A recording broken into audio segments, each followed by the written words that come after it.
Day 3.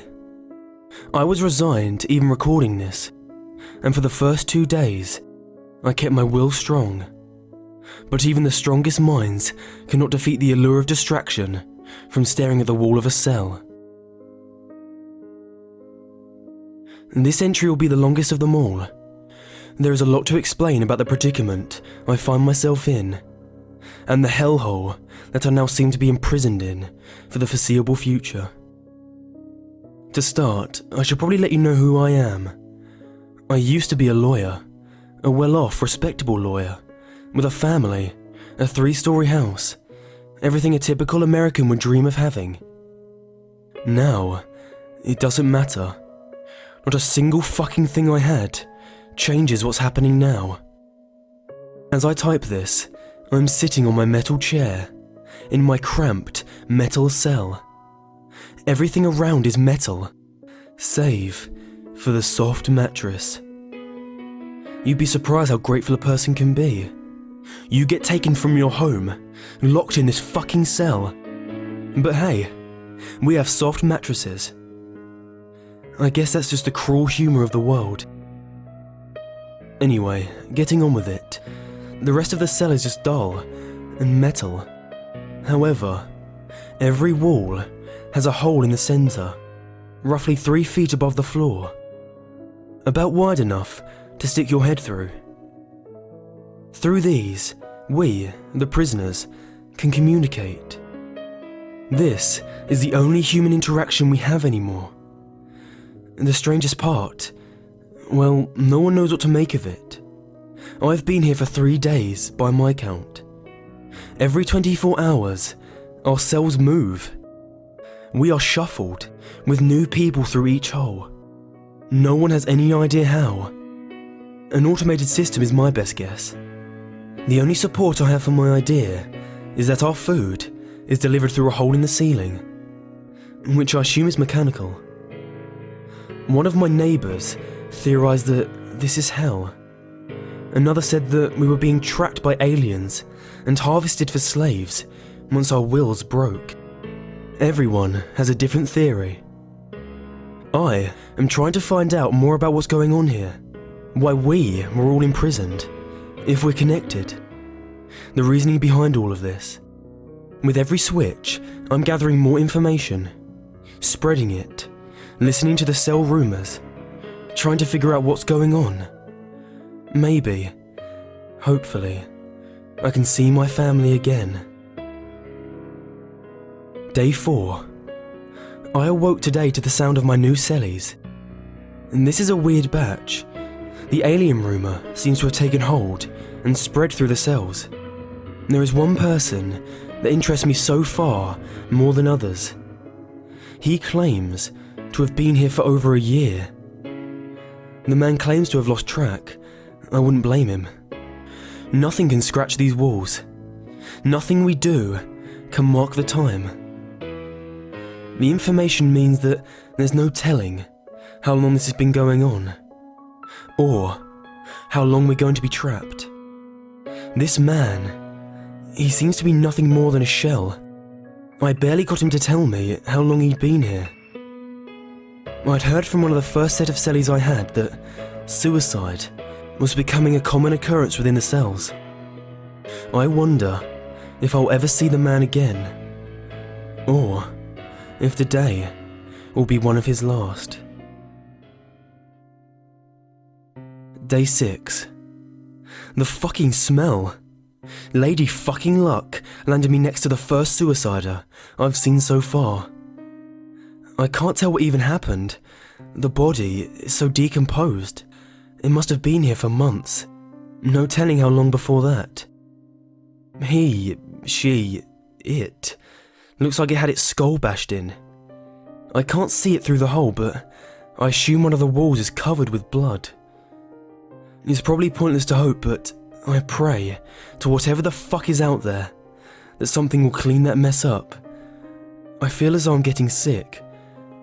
I can't do this anymore. Day 7. The next switch has given me the most interesting rumour yet. A group of people, called the Skinners, are subject of this rumour. It's an interesting story. All but one of my cellies knew the rumour. There is a supposed group of people who have managed to wriggle through the holes. They have become deformed, deranged descendants of human beings. The rumour varies, however. Two of the cellies say that there is one Skinner. The others talk about many different ones. The one thing the rumour agrees on are the amount of fucked up these things are. Skinners are an abomination, in the best sense of the word. It makes me laugh to think that, even in the worst of conditions, people are believing in something as ridiculous as the Skinners. Day 8. Today brings in less crazy talk. No one in the cells next to me have heard of the Skinners. We all had a good laugh about the insanity of the whole thing. The irony of it all, laughing at others' insanity, while we're trapped in metal cells. On another note, some of us have been theorising that it's near Thanksgiving. We were all given a turkey leg for dinner. It's only been a short time since I ate meat compared to the others, but I still feel as though it's been an eternity and then that over again. Maybe our capturers are going to let us out soon. Maybe this nightmare will finally come to an end. Day 13. There hasn't been anything to record lately, and the days get longer. Each minute stretches out impossibly long. Each hour seems like a lifetime. I haven't gotten a fucking step closer. Everyone in here comes from all walks of life. The homeless, the rich, the do-gooders, and ne'er-do-wells of the world were here. I haven't gotten past fucking square one. There are no connections, no pattern, no sense. We're all fucked in here. I've had an epiphany. The key to surviving in this shithole is to accept the fact that there is no hope. Day 16. There is a new rumour, one I find somewhat funny. A baby. Two horny bastards found each other and fucked through the holes. I knew this had been going on, women and men alike giving out all kinds of sex possible through the holes. But this slut managed to get pregnant. The best part? I know it's not a rumour. I can hear the baby cry. It's far, far off. I'll probably never see it. And I don't want to. It's annoying as shit. It must be a lot worse for those directly next to it. Personally, and don't judge me on this, I'd strangle the fucker with its umbilical cord. This is no place for life. This is where the reigning king is death. Day 17. There's something strange. An empty cell. Lots of blood. The walls are nearly covered in it. I don't know what to make of it. Maybe a suicider that finally got cleaned out of his cell.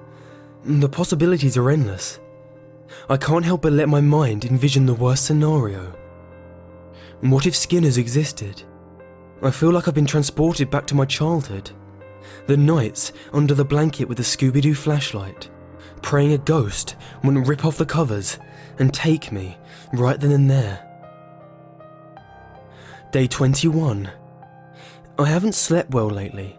My mind keeps going back to the empty cells. Thoughts of the Skinners. My fellow cellies have been telling me more stories of the Skinners. I finally found someone who knew the story of their origin. The very first Skinner starved himself until he was nearly bone. Then, the story is despicable.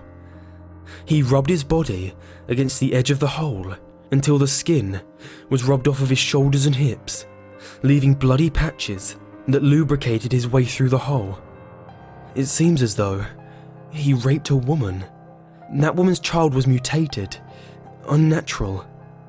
Mutation shouldn't occur at this rate, especially just from flesh wounds. Although, nothing about this is natural. I can almost come to believe it, now that I'm saying it, getting it out of my head. It seems a little surreal, but all of this does too. I can't believe what's going on here. I don't know how much I can take it. Day 23. Another fucking empty cell. This one was worse. The cell walls might as well have been painted red. They were stained, every inch caked in dry blood. I don't know what happened here. I can't bear to imagine the possibilities. My cellies, all of them, they stopped talking. The switches still take place, but no one talks. Nor do I. No one has anything to say. I can't take the silence. I can't take this anymore. The prospect of being a suicider seems much more enticing than I ever thought imaginable. Day 24. These empty fucking cells. There's 2 of them this time. What's going on in them? Why are they empty? There's no way one human has that much blood. 6 quarts. That must have been several bodies, all dragged through the hole. I can no longer sleep. The fucking Skinners must be real. They have to be. How could this have happened? How could there be something so evil, such an abomination existing? It's against the nature of God. I don't know if God even exists anymore. Day 25.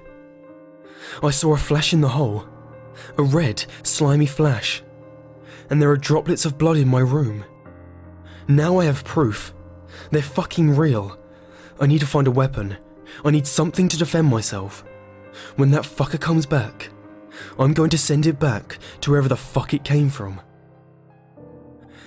Day 26. I haven't slept for days. I have no weapons. If it attacks, I can't defend myself. I can't end up like those fucking rooms. My cell will be clean. There's more blood. And this time it's coating the hole to the left of my bed.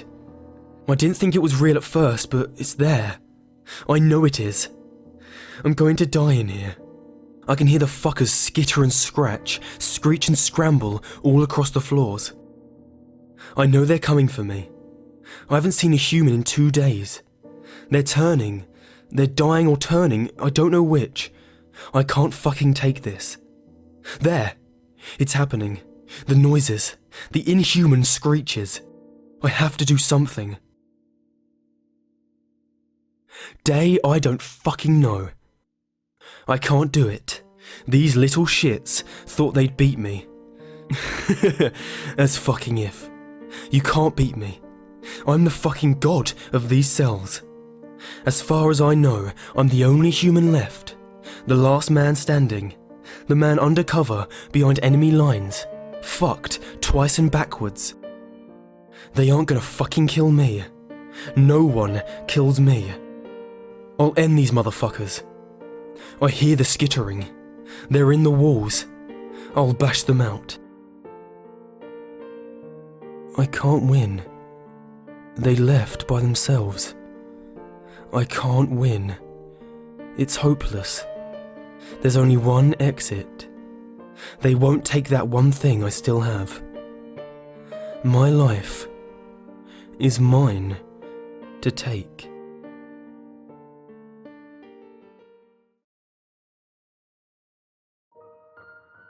Human imprisonment behaviour. Test subject 5799. Subject became volatile quickly. Patient's mind collapsed. Signs of multiple personalities emerged. Evidence of self-harm via head bashing coincides with the trend seen by other cellmates. The rumour started by our select subject, codenamed the Skinners, became the object of subject 5799's obsession. This led the subject to self-termination after 33 days, 6 hours, and 27 minutes.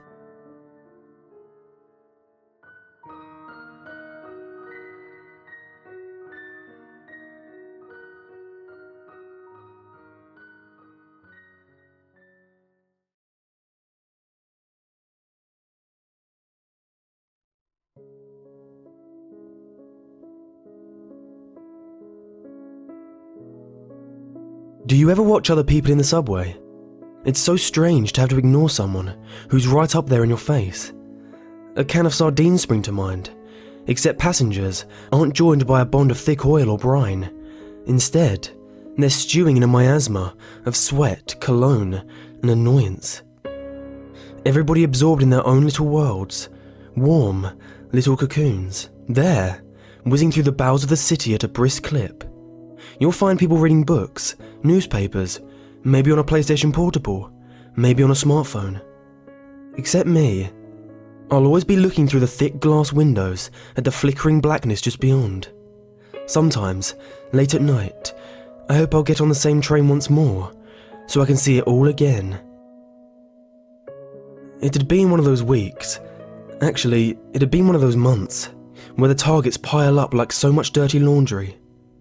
The boss was on my case, miserable balding fart with his mortgage and his European sports car, running us all for another bullshit project for some client across the country. The days and nights lost their meaning. In at work early to beat the crowd, heading home without ever seeing the light of the sun. Caffeine was my only friend. The last thing on the agenda for the workday was the mad sprint for the last train home, because the miserable bastard wouldn't even sign off the late night taxi claims. It showed up on the work-life balance indicators, he'd said. It had been another mindless day of numbers, presentation slides and text. To be frank, I didn't even know if the version of the meaningless report I was working on was the 5th or the 15th. Nor could I have told you the difference between the two. The office had already emptied out an hour before, my last co-workers giving me a commiserating pat on the back as they headed off. I cursed as I stuffed my laptop and swept some papers into my bag. I was going to miss the train.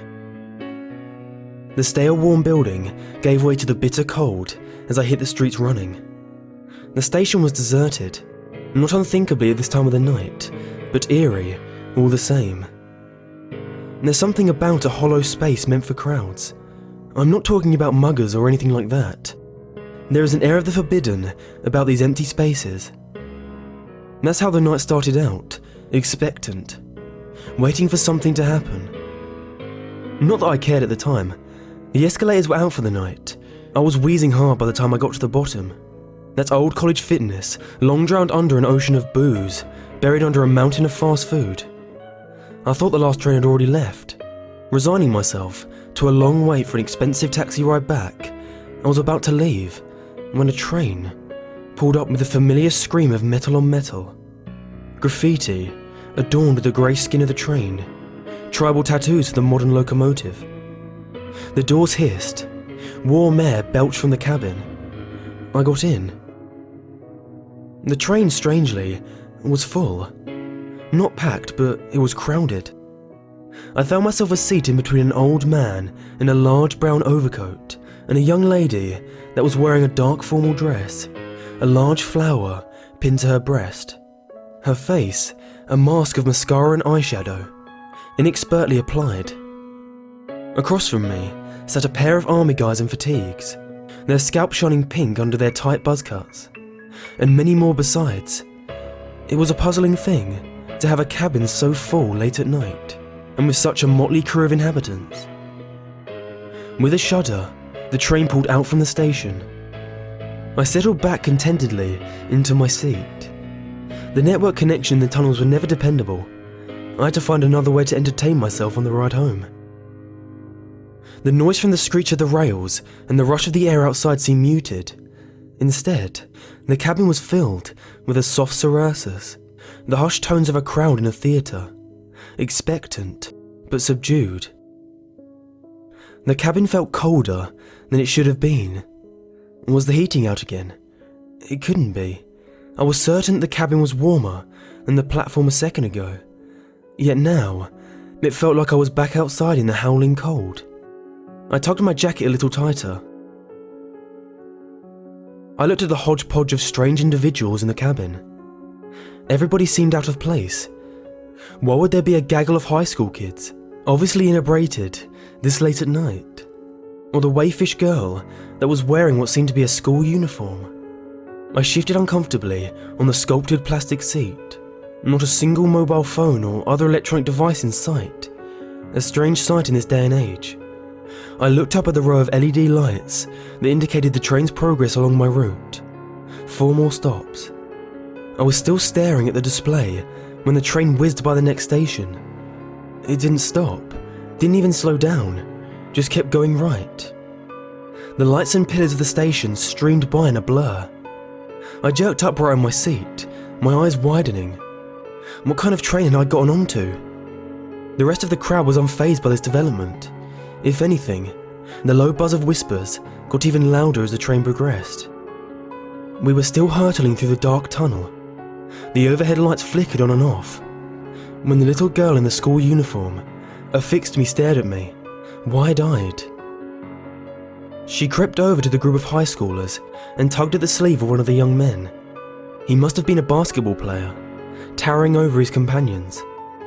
He nearly had to bend double to bring his ear down to the little girl's face. Her jaw walked up and down as she whispered something to him urgently. I heard nothing over the sound of the train. He blinked and took a step back when he looked in my direction, as though seeing me for the first time. His handsome face twisted strangely. What was it? Anger? No, he looked like he wanted something. He looked hungry. His compatriots noticed the break in the conversation and directed their gazes to the focus of his attention, to me. The same gamut of emotions cycled through their faces, shock and then a sharpening, a hardening of their features. They were hungry too.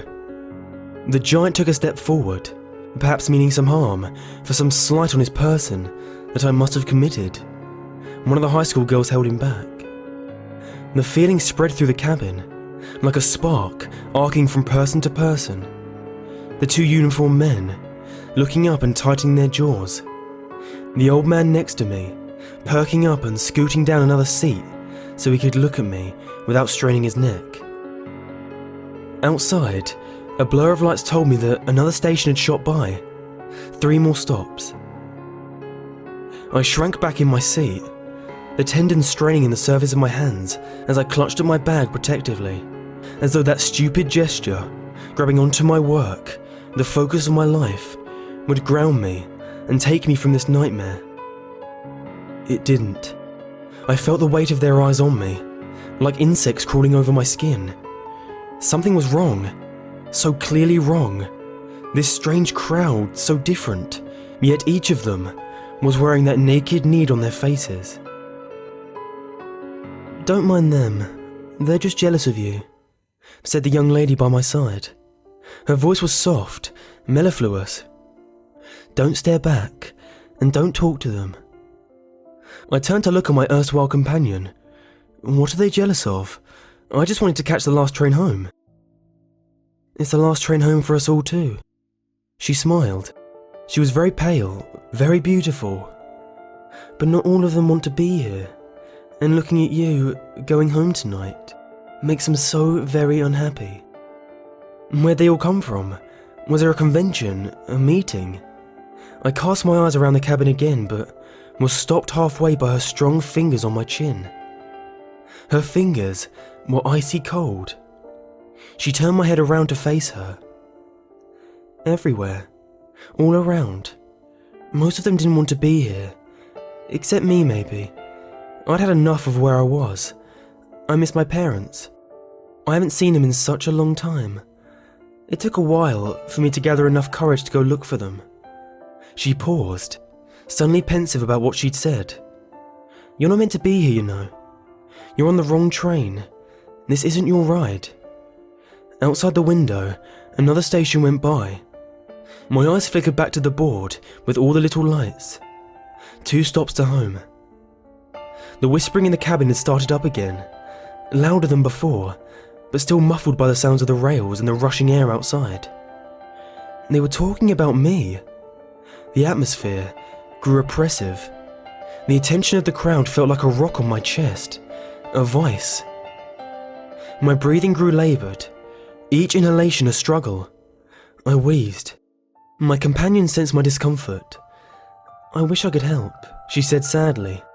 It'll stop when we get to the end of the line, I suppose. Her eyes lit up at the thought. She turned around and scooted up onto the seat, her knees on the hard plastic. She turned around and scooted up onto the seat, her knees on the hard plastic, palms on the cold glass. Even her face pressed up against the glass. There wasn't a trace of fog on the window left by her breath, if she was even breathing at all. Here, why don't you take this? I won't need it where I'm going. She fumbled at her dress, detached the white flower, and pressed it into my hands.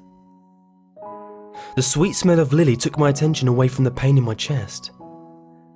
We're here. She was quivering with excitement as the train began to slow. I looked up at the board overhead. All the lights on the map had gone out. Where were we? She cupped my chin in her hands. It was only then, with her arm so close to my face, that I saw the network of fine white lines that crisscrossed her forearms. She caught the flick of my eyes towards her arms. She shrugged, sheepish.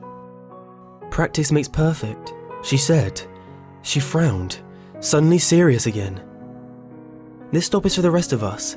You can't join us. You have to stay here. She leaned forward quickly and gave me a kiss on my cheek. Her cold lips burned like an ice cube. The people in the cabin quickly turned their attention to the approaching platform. I felt the weight on my chest ease. The whispering grew into a crescendo as they pointed and chatted excitedly. The platform drew close, and what a sight it was. I didn't recognize the tiles or the posters. I must have taken this train 1,000 times. I could have closed my eyes and named every station in order, and the time between stations if I wanted to. And yet, I was lost.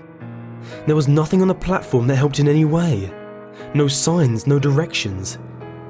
What the platform had was people.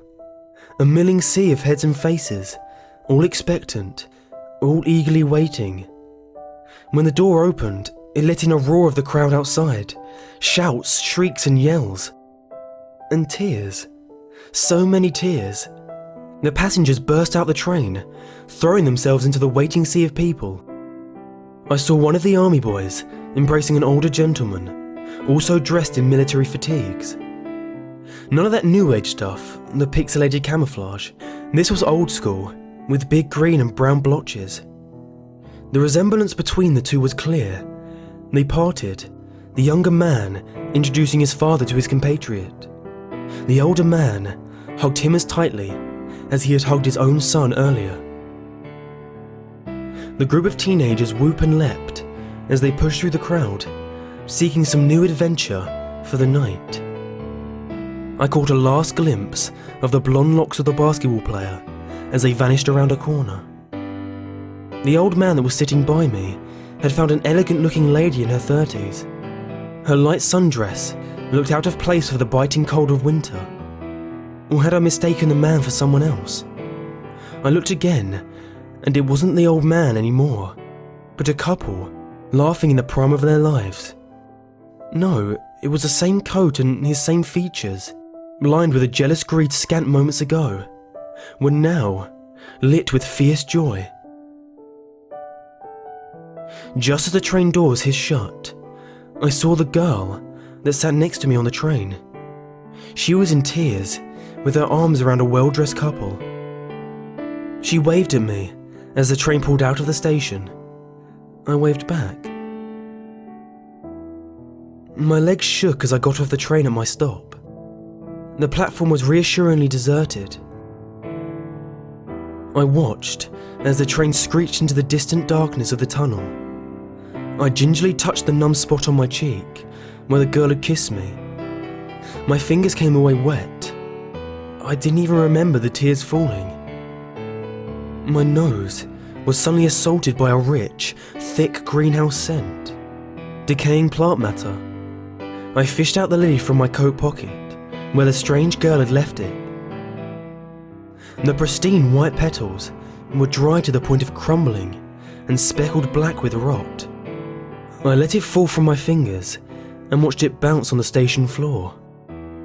It sat there, like an unmelting snowflake on the pocked grey concrete.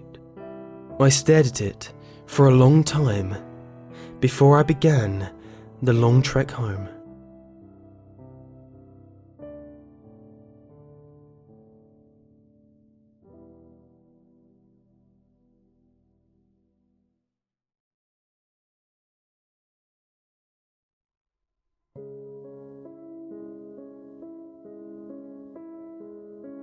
I know the topic of scary or rather disturbing stories from our childhoods are outdated and furthermore considered cliché, but I thought you might like this one. This one was from my high school years. I wasn't always rebellious. In fact, I was more of a goody two-shoes. I wasn't what you would call an angel of a child, but I was still keeping up appearances, had good grades, was disciplined enough, and I had pretty well-developed manners. I hung out with this delinquent, Cody. He was a dick. I mean a huge dick. Nobody really liked him, but he was quite wealthy, and while his parents were away, he would throw huge parties that half of the 10th grade students from my high school would go to. I was always invited to these, but he always started the parties at awkward times of the night, like midnight, 6 in the morning and stuff like that. His last party started at 3 in the morning, and I knew that my parents would immediately veto it, so I didn't even bother asking. I know it wasn't my nature, and now that I look back, it was a fucking stupid choice, but I decided I would sneak out. My dad stayed up till 1 every night, and never emerged from his bedroom until the following afternoon, and my mum was always asleep till noon, using "I need my beauty sleep" as an excuse. The time came. It was the night of the party. It was about 1:30ish, and my dad had already stumbled into his bedroom and was snoring at this point. I slowly twisted the handle of my door to reveal the inky blackness of the hallways. Now would be the perfect time to escape. If not now, never. He lived pretty far away. It would take at least an hour to get there by foot, and he wanted me to arrive early to help set up. I softly closed the door and lightly paced towards our sliding glass door. I opened it so slowly, it must have been a minute before there was an opening big enough for me to squeeze through.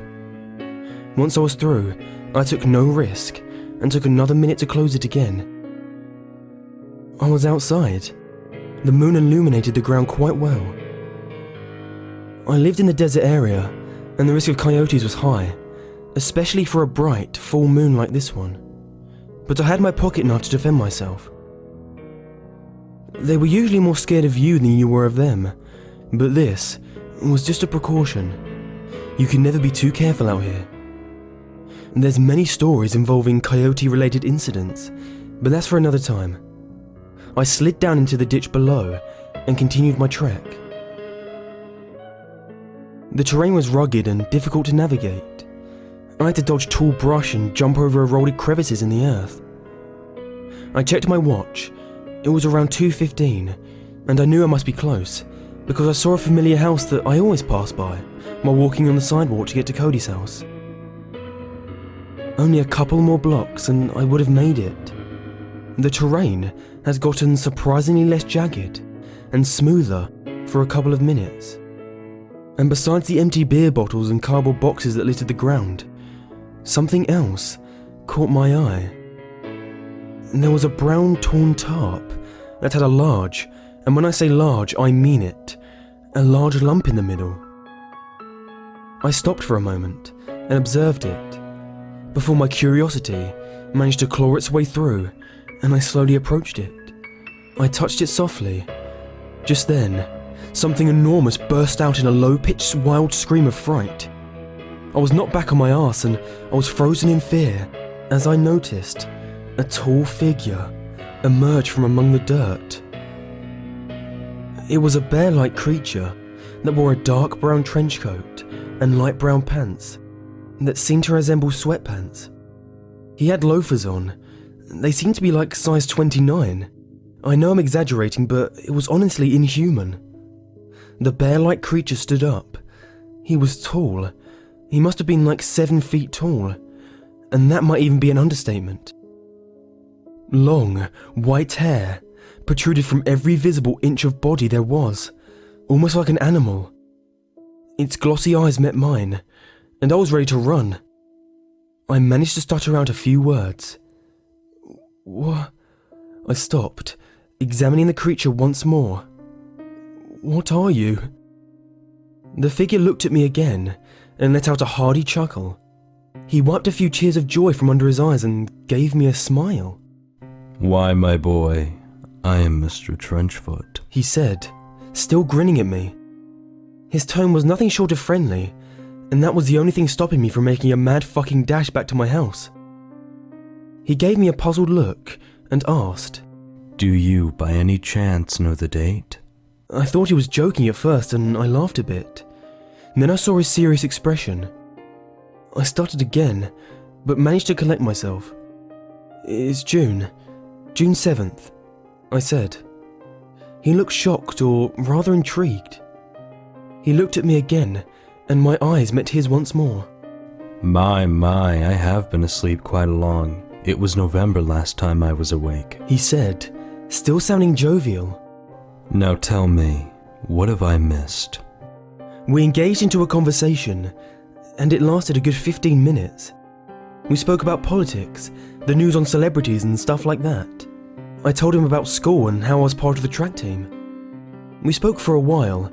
I looked down at my watch and noticed the time. I had about 16 minutes to get there and help him set up. I sat up from the rock on which I previously rested. I have to get going, I said. Mr. Trenchfoot stood up and wiped dirt off his coat and coughed before speaking. He walked towards a pipe, or rather a flood drain. Follow me, he said, entering it. I need to show you something. He crawled further into the pipe, and soon he was enveloped in darkness. I dared not enter, and stood there for a while. He turned, and the only reason I knew that is because the little bit of moonlight illuminated his eyes, just as it would a dog's or a cat's. I stepped back a bit, a little frightened, and reminded him I had to go. Come here, he said softly. He repeated, with each time he got more angered and menacing. Come here. Come here! He inched forward, just enough so I could see him fully. Long, black claws protruded from his fingers. He clawed the sides as he repeated, Come here, come now, come here now! I ran as fast as I could up the slope, not daring to look back at him. However, I did manage to look back once. He was standing there, too far to catch me at this point, staring at me with his glossy eyes. I ran so fast and climbed over my fence, this time not cautious of making any noise, and I ran inside, shaken up and frightened. My dad heard my heavy breathing and must have thought I was having a panic attack, which I was, and rushed to my aid. I explained something had tried to attack me, and he called the police without hesitation. I explained to the police where it happened. They took no time to rush to the area and scanned it. No tarp of Mr. Trenchfoot in sight. I was there, my mum and dad holding me at a safe distance. I pointed towards the pipe, which he had tried to lure me in, and the chief motioned several armed men in. They didn't find him, however, and they still haven't to this day. And that was my story. Creepy, right? Yeah, well, things have been the same. Well, I got grounded for a couple of weeks, but they let me off because they were glad I was safe. So I guess you could say that this had a happy ending. I guess for me, at least. I still haven't told you the best part.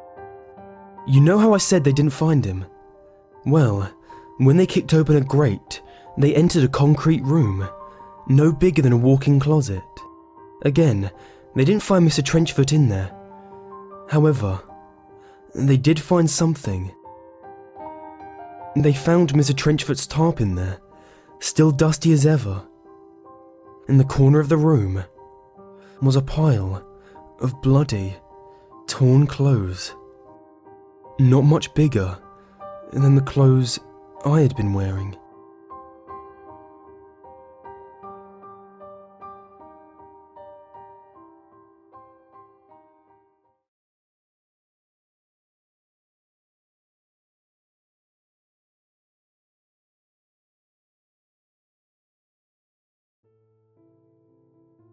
The scene: an idyllic household with no peculiarities. The cast: a traditional nuclear family living caricatures from a Norman Rockwell piece. The parents make small talk as they all eat breakfast of bacon and eggs. The children hurriedly scarf down the meal, eager for school. The mother picks up the dishes and together they walk out the door to begin the day. Their footsteps make no noise as they walk on the black dirt where grass grew once upon a time. The father takes a whiff of the toxic, poisonous air and declares it is a fine day as he waves goodbye to his family and begins the trek to work. The brown and grey pollution that covers the sky shields the land from the scorching sun. The father whistles a tune as he carefully manoeuvres around the corpses and trash that litter the road. He decides to take the long way, since there is yet another traffic jam made up of destroyed cars and fallen buildings. Morning, Jim. He says to no one in particular as he steps into the decrepit office, with holes in the ceiling and decomposing bodies at the desks. Another day, another dollar, eh? He says for the 5,789th time to his cubicle neighbour. He types on the broken keyboard for a few hours, despite the monitor having a cracked, blank screen. Eventually, he gathers up a few discarded papers, organises them neatly, and picks up a suitcase he never opened, ready to go home. See you tomorrow. He stops mid-sentence. Something isn't right. Morning, Jim. Oh, wait. Suddenly, his head feels like someone has hammered a nail into it. He drops his empty suitcase and looks around. The father of two walks around the office, causing the rats to scurry away from their meal. I don't feel so good. Something the wife cooked, maybe. A part of him knows there is no one here to talk to, yet such thoughts feel wrong. Of course there's people here. Rich as you sly dog. You were just over for poker night last week, right? No response, of course. Yet he's heard his friend a million times before. Why, he wonders, is Richard and everyone so quiet today? I need to go home and lie down, maybe. Sorry, guys. Don't let my episodes distract you. He wanders out the door and begins walking home, forgetting about his rustic car. Glass crunches under his shoes in the very old parking lot. Head still hurting, he walks to the charred skeleton of a tree and sits against it. What's wrong with me? Feels like everything is falling apart. He runs his hand through his hair, and he feels something odd. It feels like an ant has bitten his finger. Expecting to see a red bump, he instead sees a small blue wire protruding from his index finger.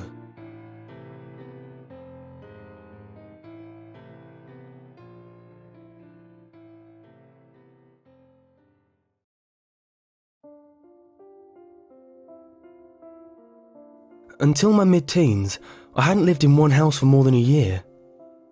Though I've been living in this house the longest, and my family thinks of it as home, since we pay a mortgage on it, I've always felt that my earlier houses were home. The yellow house wasn't one of those. I lived there before I entered school, so my memory of the pale yellow house is fuzzy.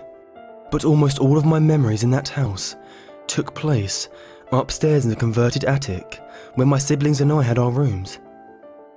The house was very large and a lot of the upstairs was undeveloped, filled with closed-off areas and dark closets hidden around corners and under beams. A house perfect for hide and seek, which quickly became our favourite game. Over the months, we began picking up strategies, such as taking our stuffed animals and arranging them in human-sized shapes and hiding them around the attic to throw off the others, till we could reach the furthest corner and call it safe. The last game we played still haunts me. After several rounds, I was labelled as it for the next game, and put my face in the safe corner and began to count. Despite the lack of insulations and noise dampeners, we could never hear what the others were doing, or what direction they went in. I knew they had to be setting decoys before settling into their hiding spot, but I couldn't pinpoint where or how many. When I reached 100, I spun and began my hunt. My brother was the easier of the two, as he was only a year older than me, and I found him with relative ease. But my older sister was a pro. She was where we picked up our tactics, but she was still the best and always made it to base. I always started my hunt for her in her bedroom, which was separate from one of my brother's and considerably smaller. Her bed was occupied, but I knew it wasn't her. Too lumpy. I looked underneath and in the closet, but she wasn't there. I dug deep into the back of the closet and under piles of clothes, but to no avail. I decided to move on when I thought I saw something move in her bed. I pushed onto the central lump and confirmed stuffed animals. I went for me and my brother's room. There wasn't anywhere to hide in mine really. It was the largest and emptiest in the house, with no closet, and our mattress just sat on the floor instead of on a bed frame. I checked around my side of the room and saw nothing. My brother's side was just as empty as well, but I went to check anyway. His box spring was moved out at an angle, and his mattress flush against the wall. This wasn't uncommon, but I still yanked the mattress anyway. Nothing again. I headed out of the large room and began to search the closets and crawl spaces. I prided myself on how quiet I was, which was the only way I ever got close to where someone was hiding. I narrowed it down to 2 doors. I heard a call of Ollie Ollie Oxenfree. Damn it, I shouted. It wasn't uncommon for me to swear, even at a young age, and I rarely got in trouble for something as mild as damn. I began to crawl back out when I heard shuffling from behind one of the doors. My brother was stuck sitting in the safe corner once I found him, and my sister had just called safe. I knew there were rodents in the house and decided not to let one out of the closet. I finished crawling backwards out of the narrow enclosure and turned to stand up. My brother was frozen. He was shaking violently and staring up at our sister. I'd never seen his eyes so wide before, and when they flickered over to me, he seemed to be begging for help while still urging me to run. What was he so scared of? I started to walk over, and he whimpered. I stopped again when I realised how wrong the situation was. My sister wasn't wearing her jeans and t-shirt, but instead was covered in a pile of dirty clothes and stuffed animals. I almost laughed if it hadn't been for my brother's terrified face. As she turned towards me, I saw not my sister, but something terrible. Her mouth was oddly shaped. The corners dug in and didn't close all the way, and her smile was almost toothless. Those teeth that were left were yellowed and decayed. Her eyes were almost sweet, but were watering profusely. She tried to blink, but the area around her eyes just twitched. She didn't have eyelids. She was too thin and was bruised and yellow everywhere I could see. She called again. Ollie Ollie Oxenfree. She grabbed me and shoved me towards the corner where my brother sat shaking. You're still it. I couldn't speak. I grabbed onto my brother as hard as I could and realised I was crying. She waited. I couldn't blink. I didn't want to blink. And I certainly didn't want to turn my back on her. She began to frown, her eyes still watering. She narrowed them as much as she could. You're still it, she yelled with a hoarse voice that was nothing like the sweet call she'd given before. A small glob of blood and flesh flew out of her mouth as she kept yelling over and over. You're it, you're it, you're it. She began to jump up and down, stomping hard against the wood flooring, and blood spraying against us from her torn throat. I could see my older sister standing there behind her, trying to gain the courage to hit the girl. She picked up one of the loose beams and raised it over her head. As she brought it down with all her strength, the girl spun and grabbed it, shoving her back. She won't play right. She hardly had a voice now, and every time she exhaled, blood would fly out, and it was starting to trickle out the corners of her mouth. She shook my sister violently, throwing the board to the other end of the room, screaming over and over that I was still it. Until I finally found the courage to stand. "All right, I'll play." I was barely audible, but she heard me fine. She spun around again, laughing. I gave my sister a desperate look and began to turn into the corner. 1, 2, 3. I heard a giggle and bony feet scamper off. My siblings slowly went to hide, together this time. I knew they were in one of the closets that was just barely in my peripheral vision, and when I turned, they held it slightly open. 100, I whispered. I gulped heavily and went about my usual hunt. I gave my siblings a nod and headed for my sister's room. There was the form on the bed. This time, I couldn't be sure it wasn't the girl. I pushed against the lump, and when my hand sunk in, I thought it was fine. I checked under the blanket anyway. I turned over the clothes on the floor, and when I didn't find her there, I hesitantly opened the closet door. I couldn't see her, and I was afraid to dig into there. I did it anyway. I pawed through the clothes and shoes on the floor of the closet, and pretended that I hadn't felt a bony foot under one of the shirts. I moved some of the hanging clothes to the side, and as I released them, held onto a scarf.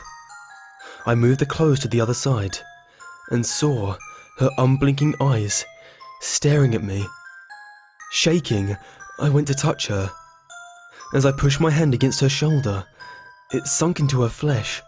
I yanked my hand back and stuttered, "Found you."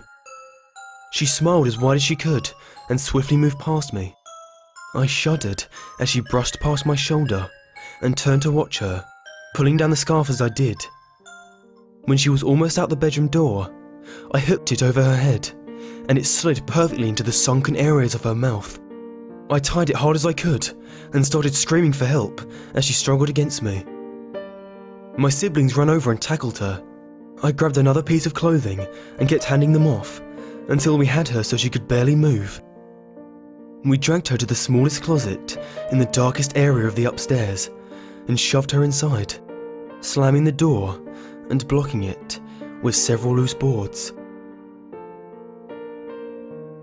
We couldn't sleep upstairs anymore, so for the last months we lived there, the three of us would lie down in the family room and listen to her thumping and hoarsely shouting against her gag, trying to get out of the closet.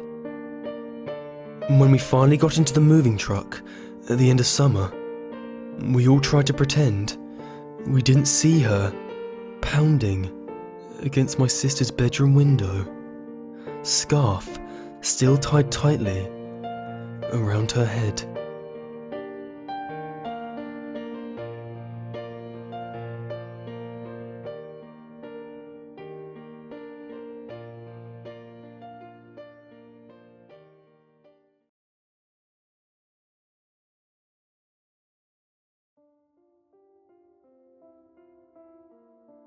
I was glad to be moving. I never liked my city. It was too loud for me anyways. I looked around at my family members in the car. My parents up front were chatting cheerfully away about what our new town will be like. My father, who was driving the curves of the street carefully, was offered a lawyer position at the town that paid him double what he made back in the city. And my mother, an antique store owner, was happy to be able to open a bigger antique shop in our new town. My brother, sitting quietly beside me, had his headphones plugged in his ear as usual. He was only a year older than me, a senior in high school. He was the only person in the car that felt bitter about our move. The move into our new house went by quickly. The moving trucks came the next day, and we got down to business. It took us about 2 weeks to fully move into the house. The house was big and beautiful. My father was so happy we could afford it. My mother loved the fact it was so old. Her antique geek side loved everything about the house. My brother never really spoke since we got there. He just shuffled around the house in the sour mood he took on since he heard we were moving. Myself? I thought it was pretty rad. My room was huge and I was able to put everything in its place. It didn't even matter that the floorboards were creaky. The house was the last house on a large street, far away from the city. Beside us was another large house, and beside that was another. All three houses were very aged, and there was a tremendous amount of space between them. My father loved the amount of acres we had. He had plans to build a nice shed and bring in some farming materials. We have to fit in with the rest of the town, don't we? He always joked. Fast forward, it was our 4th week into the house. The summer air was dry and the sun beat down into the window of my room. It was an absolutely beautiful day, and I was excited to go into town. I got up and had breakfast. My mother baked muffins and fed us bacon. I always loved her cooking. I got upstairs and hopped into the shower. I cranked the radio up high and sang loudly as I showered. I was in an excellent mood. I hopped out of the shower and started to towel dry my hair. Suddenly, I heard a tapping. A bird? No, that couldn't have been it. My bathroom window was somewhat small, and it was the faded ones. You know, those kind of windows that you couldn't see out of. I opened the window a bit and found a tree branch hitting itself against the window. I glanced behind it. Rain. Lots of it. It was so ugly outside. Where did the beautiful sun go? That dry, crisp air was replaced with a gloomy, sad atmosphere. Despair continued to wash over me as I continued to look outside as I got dressed. Our day plans were ruined. Everyone stayed inside that day. We found things to do. We cleaned the kitchen and reorganized the living room to look better. My brother even helped out for the first time. We'll go to town tomorrow. This is probably just a summer storm, my dad reassured me. I got into bed that night, praying we could go out tomorrow. The next morning hit me like a ton of bricks. I woke up in a daze, sticky with sweat. The sun shined in my room, leaving a rainbow pattern on my ceiling. It was another beautiful day, but I felt terrible. Cold sweat ran down my legs and my head was pounding. I decided to sleep a little longer. I hoped if I woke up again, maybe my headache would pass. I woke up 3 hours later and still felt sick. Something felt different though. I glanced out the window. It was pouring again. It was worse than yesterday. Fog stuck to my window and I couldn't see more than 3 feet away from the house. Raindrops hit the leaves on the trees violently, causing them to thrash about. Our plans were ruined once again. Just like yesterday, we stayed inside. We found more things to do. We dusted the shelves, we mopped the floor, we even rearranged the living room again. The 4th day, rain would not stop hitting our roof. It was disgusting outside. We had no connection to the outside world. We hadn't even had time to hook up our cable or internet. It was too dangerous to go into the city, let alone have them come to us. The roads were slippery, and it was starting to flood. The rain felt like it was draining my energy. I started staying in bed longer. The 6th day came. Rain. The rain still poured. Thunder greeted us with a cackling laugh. We were running out of food in the house, and my brother started to get more angry. We needed to get out, but we were trapped. The roads were flooded, and we still had no connection to the outside world. We ran out of ways to rearrange the living room. I rolled out of bed around 1 in the afternoon. I felt so gloomy lately. I hadn't any energy to get out of bed. I sipped some orange juice and made myself some toast. My mother stopped making breakfast. My father paced around the house. He was nervous for himself and our future. He hadn't gone into work since we got there. He was scared he'd be fired. But his co-workers was stuck inside due to the storm, right? The 11th day came, and nothing seemed to get better. The trees became bare from the wind. The sky was a murky, dark blue tint. We were all miserable. The last of our food sat on our kitchen table. We were so hungry. We needed to eat. We sat around the island and finished off what we had left. Finally, the 14th day came. My brother never came out of his room anymore. He just laid in his bed, his eyes never blinking. As always, his headphones were plugged into his ears. I don't think he noticed. His battery died 2 days ago. My father was lying on the couch. He didn't move. He didn't make a sound. He'd been lying there for a while then. Was he taking a nap? I'd never witnessed a grown man napping for so long. Myself, I sat beside my mother on the kitchen table. Her body felt cold, and her eyes were shut. She laid her head down an hour ago, and had stopped responding to my questions. I'd been living off crumbs I found in our garbage.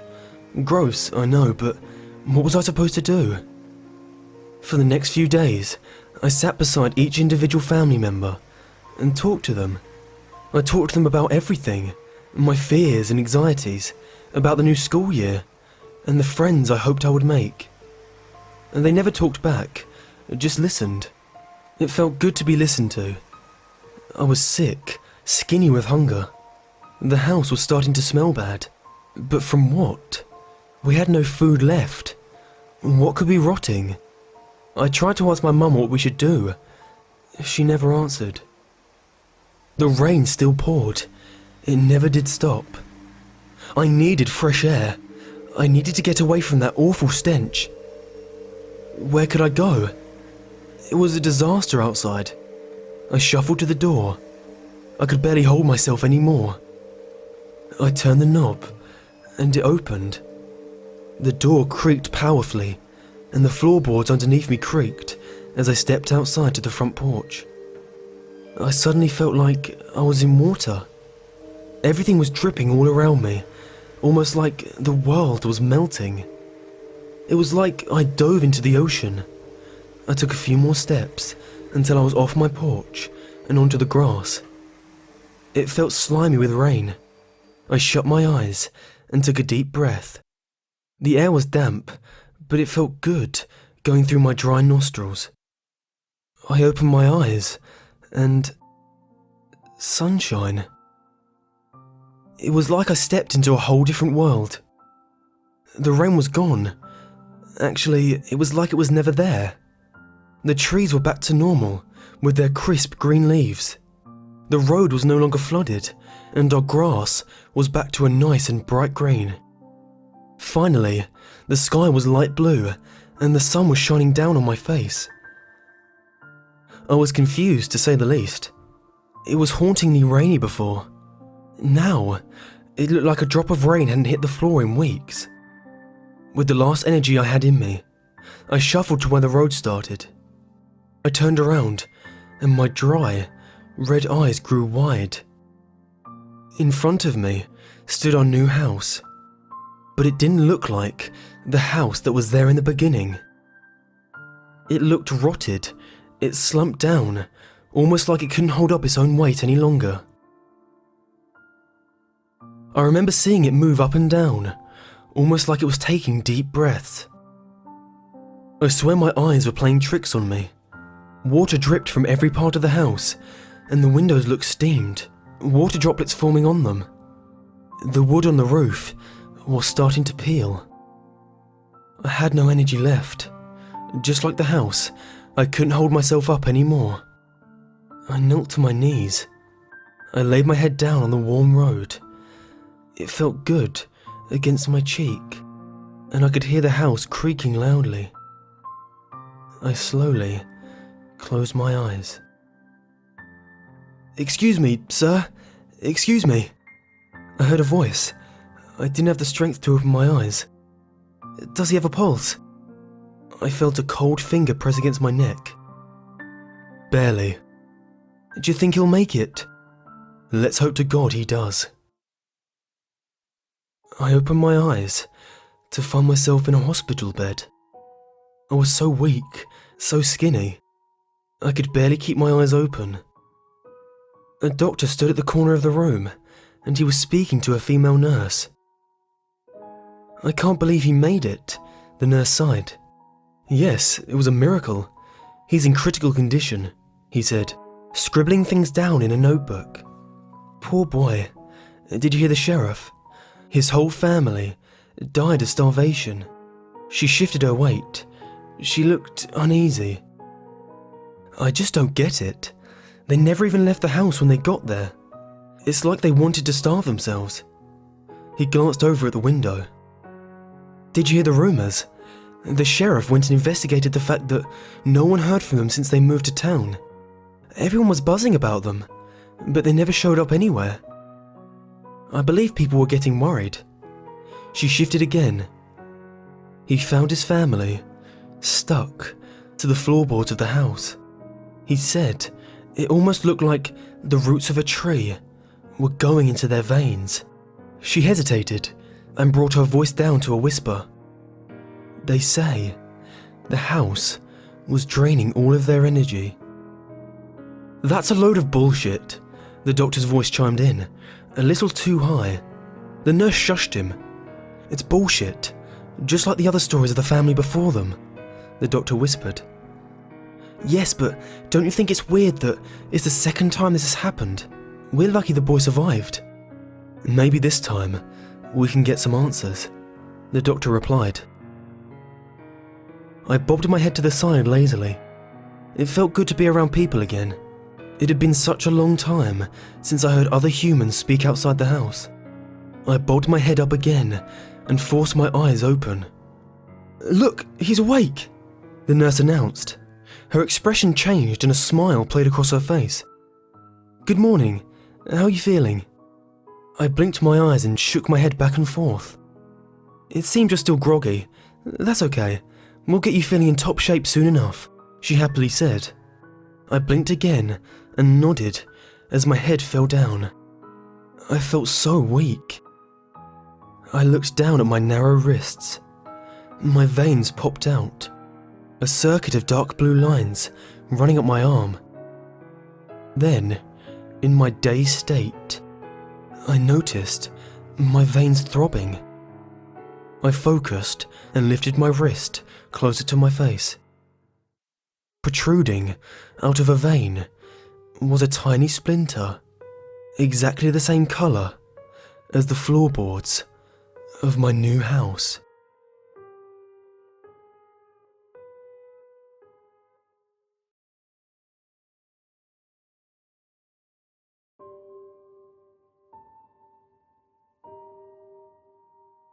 Mr. Leaves was here. Those were the first words out of my daughter's mouth that morning. I dismissed the chatter as normal for a 7-year-old girl. It didn't seem strange to me that she would develop a new imaginary friend, especially under the circumstances. Change can do that to a kid, forcing them to create something to hold on to, making the world seem more secure. We had decided to move away from the city to find somewhere a little less hectic, somewhere we could call home. As a doctor, I had to wait until an opportunity arose and was delighted when an opening appeared in the sleepy town of Windham. It was a quiet place, filled with pristine cottages, sun-baked streets and lush hedgerows. Not too big, not too small, perfect for the three of us. My wife, Erin, and I'd named our daughter Karen after an aunt, but we always called her Kip instead. It was an old English word my grandfather used when he was going to sleep. Karen loved to sleep more than most, and so Kip seemed to suit her just fine. Our new home on the outskirts of Windham town was older than we were used to, a converted farmhouse dating back 150 years or so. With a little bit of land thrown in the deal for good measure, we fell in love with the place immediately. When we first pulled up outside, Kip rushed up the rickety white stairs, through the wide double doors, and disappeared into the entrance of her new home. She was ecstatic, roaming around the confines of the spaces inside. It was an adventure for her. Even at such a fragile age, she understood the importance of the stories old places could tell. She didn't mind the dust, the shaky banisters, or the creaky floorboards. Within 10 minutes, each of the 3 floors had been explored by her little 7-year-old feet. Of course, there were sure to be nooks and crannies not yet seen in the attic and cellar, but Kip wasn't interested in those places for now. She was only interested in her new room.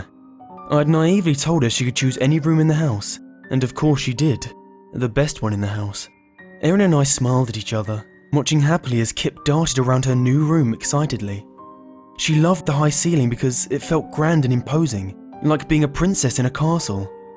She found the groans and squeaks that the floorboards made under her feet hilarious, pressing up and down on the loudest ones while giggling. Most of all, she loved the window. It was wide and sprawling. The farmland bobbed and weaved over flats and small hills below. An old oak tree towered alongside a vacant barn nearby. The summer sky bleached the world in blues, whites and yellows, and yet it was something much closer which fascinated my daughter. A thick web of ivy roots had thrust out of the soil decades earlier.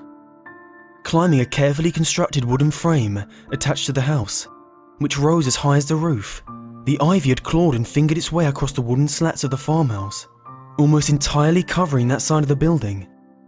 The surrounding land was in full bloom, everything vibrant and green.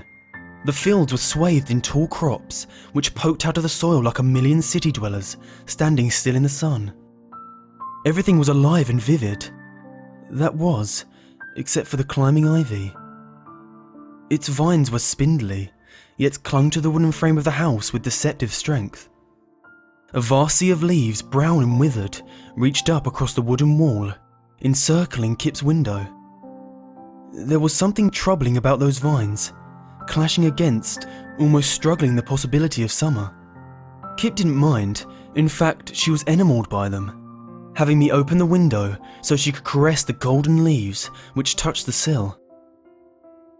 The first night in the house was spent like any in a new place, unfamiliar creaks and sounds echoing through the darkness.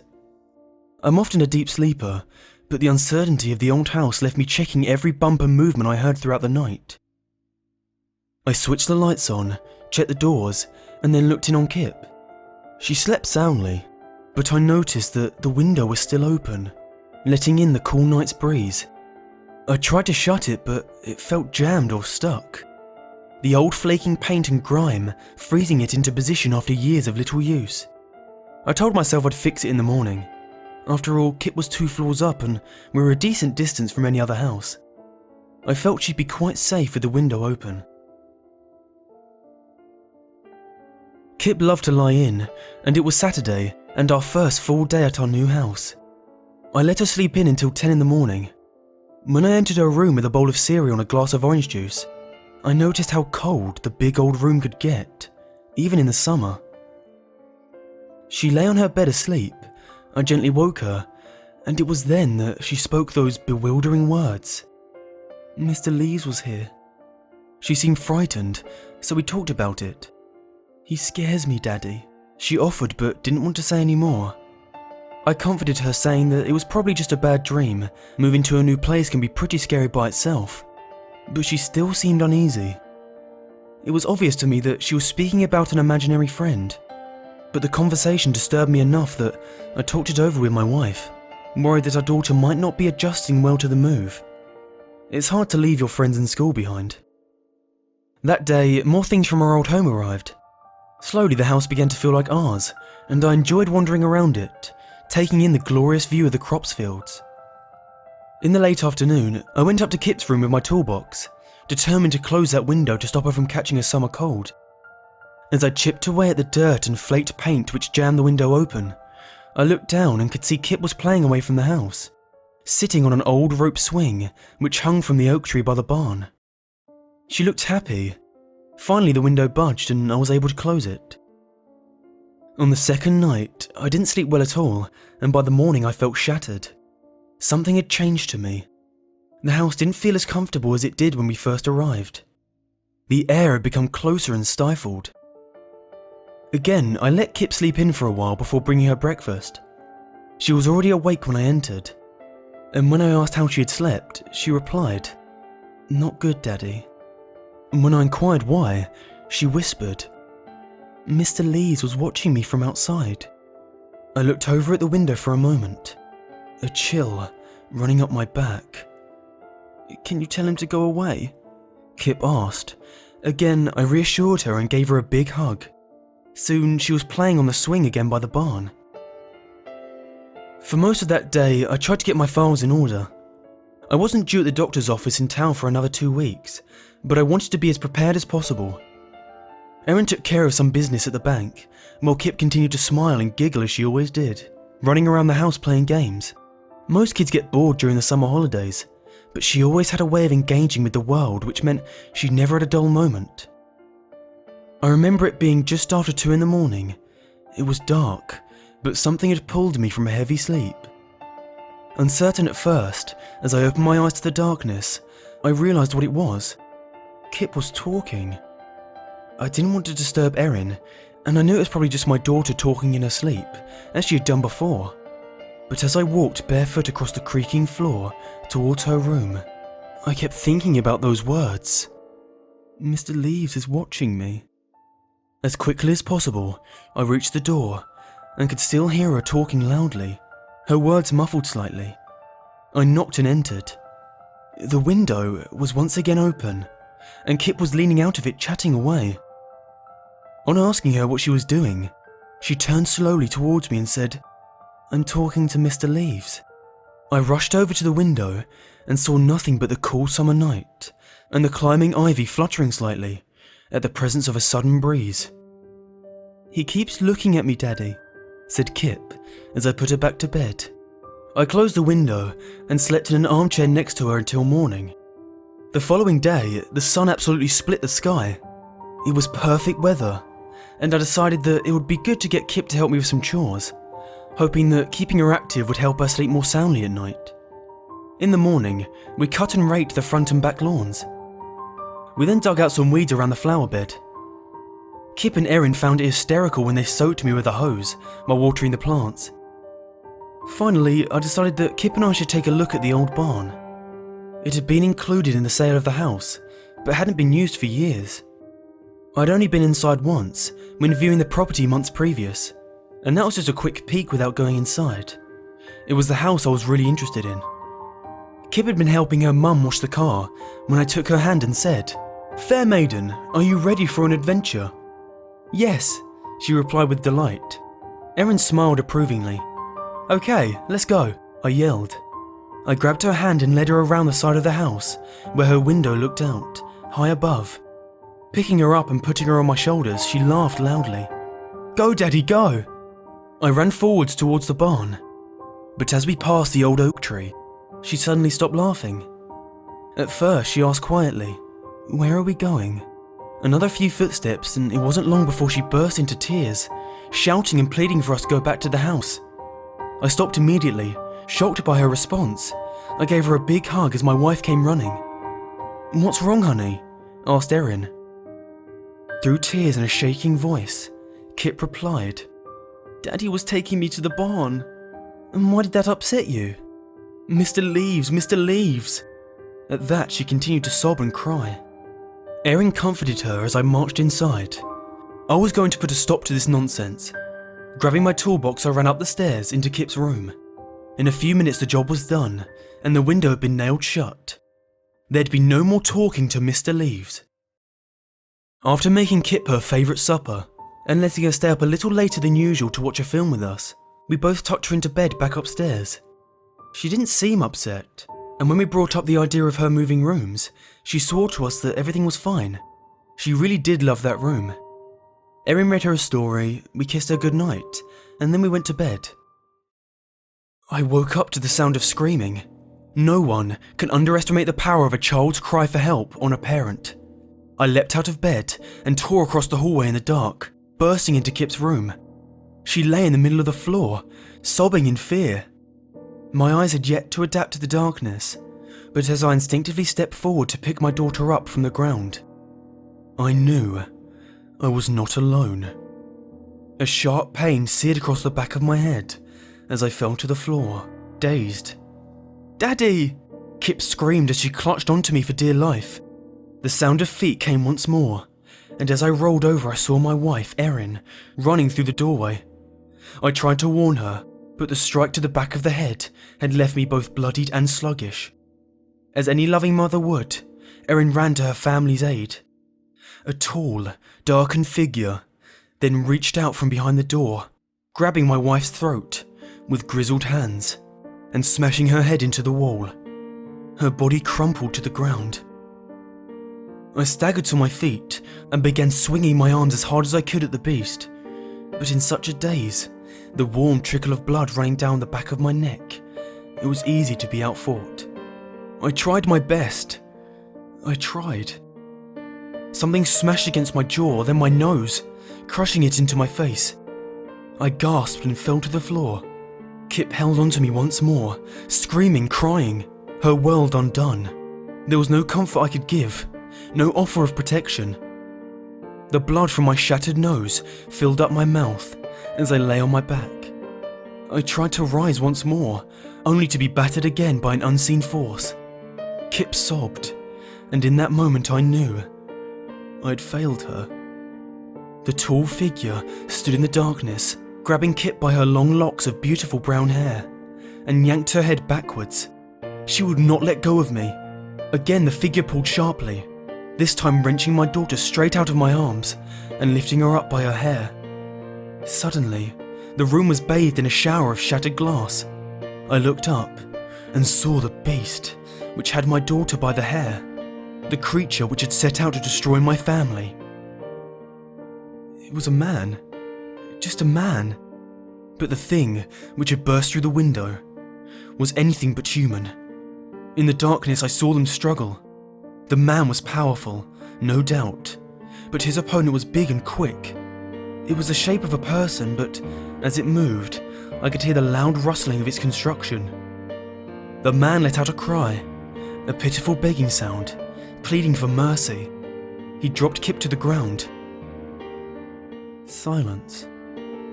Nothing but the rustling of leaves in the night. One last gasp was heard as our attacker was dragged through the open window to his death. I don't know how long I passed out for, but it was Erin who woke me. The attacker had left her unconscious for a time, but she was okay, helped me to my feet. We both staggered over to where Kip was standing. She was leaning out of the window, crying, but they weren't tears of fear or physical pain. I knew that sound well. It was the cry of grief and loss. Looking down below, the still dead corpse of our attacker lay on the ground, covered by a blanket of leaves which slowly blew away into the distance. We hugged each other and consoled Kip as she stared out into the night. "Mr. Leaves," she whispered. "Mr. Leaves, Mr. Leaves." When the police arrived, they quickly identified the intruder as James Grech, a man who was wanted for questioning in the connection to a series of child rape accusations. He had been hiding in the old barn for a while, most probably because the house had been empty for a number of years. When he saw that a family had moved in with a young daughter, he couldn't resist the opportunity. We quickly moved from the old farmhouse to a new place across town, but even then we didn't last long. The memory of that night, being so close to where it all took place, was too much for Erin and me. But most of all, we wanted to protect our daughter. Within 6 months, we had left the town of Windhelm for good. Kip is now 10 years old. She's happy and continues to surprise us day by day. She says she wants to be an explorer. There's all sorts of stuff out there, waiting to be found, she says. After that night, I tend to agree with her. I often think about what happened and what it was that we saw. What saved us? The only hint of an explanation was given to me a month before we left Windhelm. I was drinking in a local bar and started chatting to an off-duty police officer who had attended the scene the night we had been attacked. "It's a shame you left the old farm. The place deserves a nice family," he said, drowning in his 6th beer. "How can a place deserve anything?" I asked. "I suppose it's silly. I knew the previous owner, Mr. and Mrs. Demetra. Nice folks, lived there for years, cared for the place. And what does that have to do with my family living there?" "Well, they loved kids," but never had any of their own. Don't know why. What I do know is that everyone around here loved them both. They always did nice things for the kids, helping out and such. I still don't understand, I pressed. They were always doing stuff for the kids of the town, Halloween, Christmas, whenever. And I think it would have been nice if the old farmhouse went to a family with kids, that's all. It was then that I plucked up the courage. Whether it was the alcohol or the timing, I don't know. To ask the question I needed answered most. The question I'd not dared ask anyone for fear of looking stupid. But by then I was leaving, so it didn't matter. I just had to know. Have you ever heard of Mr. Leaves? I asked nervously. The man laughed. Of course I have. I was shocked. Someone knew about the house. He continued.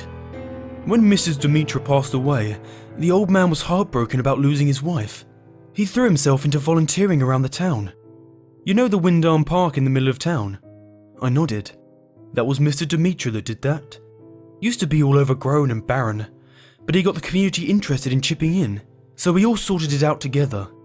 The old man could move mountains. Anyway, he just worked away, fixing the park and planting trees, as well as keeping his own garden going, before he passed away. What does this have to do? I said before being interrupted.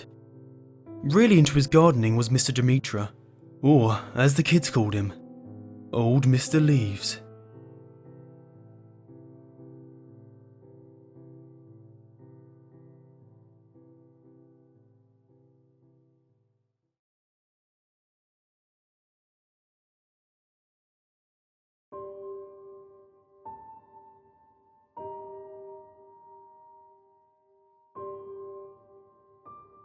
Have you ever visited Edinburgh? Beautiful city, no matter what time of year you go. The castle that sits at the centre of the city is awe-inspiring, looking down on the surrounding area from the mount. The peaks and valleys of the land have resulted in a city that flows with the landscape. Streets that surround can be steep, with numerous sprawling alleyways even steeper. It is here that we find Flesh Market Close. It could be mistaken for any other darkened causeway in the city. It sits among the shops and tourist traps, relatively non-threatening, and can be used as a shortcut to get down to the station if you're in a hurry. The name has been justified through some who point out that flesh markets were a local term for butchers, and through others who suggest it a hangout of women of the first vocation. These are incorrect. There is a market on the close, but flesh is not the product. It's the currency. Market hours are dusk until dawn, and the entrance fee is one mouthful of your own blood. Prepare a glass and progress down the alleyway. As you get halfway down, swig from the glass and spit it against the wall. The blood will bubble and spread across the wall, coagulating into a hardened scab. This will then start to flake and scatter. A rather anticlimactic door will be revealed beneath. Stepping through is disorienting, as logic will tell you that you're stepping into a building. The space you're stepping into has no walls, with darkness surrounding the edge. It's at the penumbra that a number of stalls are set up, run by individuals who look like market traders from across the globe, from Arabian merchants to Cockney grocers to New York street con men. All their clothes are splattered with blood and offal. These figures will entice you to come speak with them and will gesture to numerous signs around their stalls regarding sales they're currently having. Upon approaching one of the stalls, they will start to pressure you to make a deal with them. You are certainly welcome to do so. The products that are available are certainly worth consideration. Starting at the cheap end of the spectrum, you may wish to offer one breath. A lungful will net you the knowledge of the weather for the next day. In itself, a rather pointless purchase in the age of smartphones and the Met Office, but centuries ago invaluable. Taking this offer will result in the seller reaching out with his hand flattened, then quickly grasping it into a fist. The air will literally be stolen from your lungs and cause a few moments of gasping as you catch your breath. Are you attached to your fingers? How attached? I mean, do you reckon you could do without your little finger? This sale will provide you instant forgiveness from any one person you desire for any wrongs you may have encroached against them. Agreeing to this one will cause the trader to grin and shout, "One Yubasumi special coming right up." They will lunge forward and grab your wrist, pinning it to the table. Don't resist, because no one likes a tough sell. A flash of steel and you'll be minus 1 digit. Just remember, you can only pay twice. Now, make no mistake, it will hurt. There will probably be a lot of blood, and if you don't take care of the wound, it may even get infected. As the price goes up, you may want to consider taking precautions regarding what you trade. Tourniquets and sutures would certainly not go amiss. Now, some of the trades will seem familiar and may hark back to stories and legends that have existed for millennia. This is the influence the market has on our own culture, leeching in over the centuries. A pound of flesh will make it impossible for the next person you trade with to renege on the deal, especially useful if you don't trust the company you keep. It has no use within the market, as all of the traders are trustworthy and will honour a purchase to the letter and the spirit. Best to leave this transaction until last. How about one of your eyes? Depth perception is overrated anyway. Offering up one of them will allow you to converse with our avian friends. You'll be able to call down the birds from the trees, and they'll be able to answer any questions you may have. It is advisable that you avoid ravens. They have their own agenda, and it's not in your best interests. The salesman will grab you around the throat and slowly prise his finger into the socket. A snap of the wrist, and your visual organ will rest in their palm. Another snap, and it will disappear. It is at this point that you may want to consider stronger measures to ensure your survival of payment. In this strange little world of ours, the market is hardly the strangest. Artifacts and incantations exist that can allow the body to continue to function long past the point at which mortal coils would be shuffled from. One or two can be picked up here, but few are willing to live without their sexual organs. It seems eternity is that little bit colder without the ability to get your rocks off. I'm not going to go into details as to how they're taken. Suffice to say, it is unpleasant and messy. At this point, the price has become a little more vital. What would you take for your stomach? In this deal, it would merit you the ability to understand the desires of anyone you talk to. Whilst you converse with them, your mind will be filled with the images of that which they covet the most. This would provide a significant advantage to any budding salesman, and the deal has been taken up by several of the stallholders themselves. Some may argue that such a gift would be more poetically suited to the heart. That vascular muscle, however, is a part of an altogether different deal.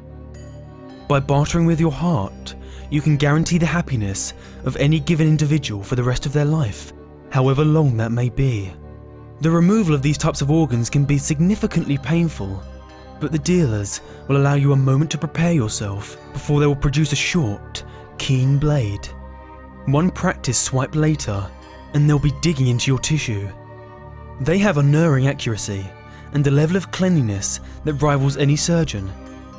Now, it is acknowledged in some places that once a deal has been sealed, a buyer may have second thoughts and may want to back out.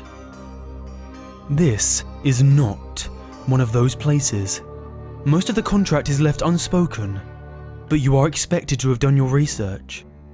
The buyout clauses are a killer. While most of the body can be put on the table, there are limitations. The fact of the matter is that the brain is the seat of sentience and cannot be fully placed in. I say fully. There was one individual who offered to lobotomize the part of the brain that holds memory as a part of the deal. The problem is, he cannot remember what it is he received in return. I hear he suffered night terrors for the rest of his days. Now, at this point, I offer a warning. Up until now, I have detailed the price list for your own body parts. Whatever you do, do not attempt to purchase anything in the market with organs of another. Every figure in the market will stop and stare at you, and the one you attempted to defraud will scream. That is not yours to trade. Whatever it is you have tried to barter with, that body part will be taken from you as punishment. A very literal eye for an eye. Despite whatever theological perspectives you may hold, offering your own soul will elicit the same result. There have been many theories postulated for this response, but the honest answer is we just don't know. The market has been trading in blood and bone for as long as civilization has existed. Though the entrance has moved from city to city, many have visited and shook hands with the butchers, though not quite as many got those hands back. A smart man would wonder how it is these individuals are capable of honouring the deals they broker. A smarter man would ask himself why his body parts are of such high value in this economy. Just understand that it is supply and demand. As long as there are fools willing to supply, you shouldn't need to concern yourself with who is doing the demanding.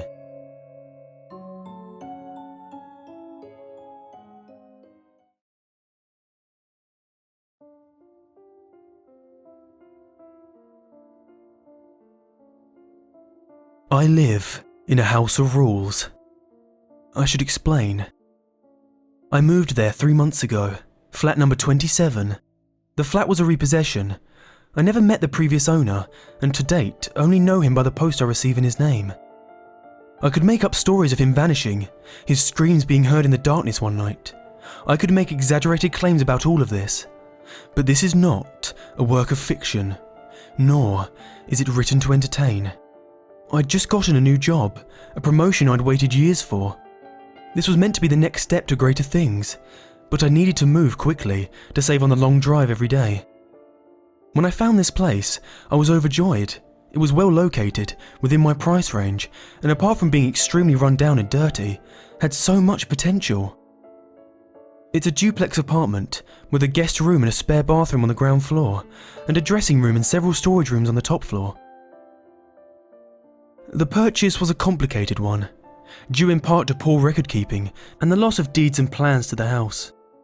What should have taken a month from start to finish took 4 times that long. Because of the length of time, I took several viewings and each time was amazed by windows and cupboards that I could not recall from my previous visits. Rooms seemed bigger and lighter, more inviting. Even the estate agent was baffled that her property listing documents were constantly wrong. The neighbours in the block of flats are a strange lot. They don't talk, they keep to routines you can set a clock by. When I first moved in, I tried to invite them to a housewarming. So desperate was I to meet new people. Not one of them came. They get in at the same time every day and never leave the house. I never hear them moving around at night. One of them, a nervous man from upstairs who constantly fidgets and glances around, apologised afterwards. He explained his lack of attendance was simply that he wasn't allowed to. At the time, I presumed he meant his wife, but now I'm not so certain.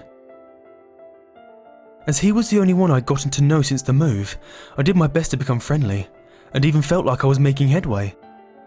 Then I made the mistake of asking about the previous owner, to which he made an awkward and short response before making his excuses. I have not seen or heard from him since. The rules, as I came to understand them, became apparent over time. The first was sleeping only in my bedroom.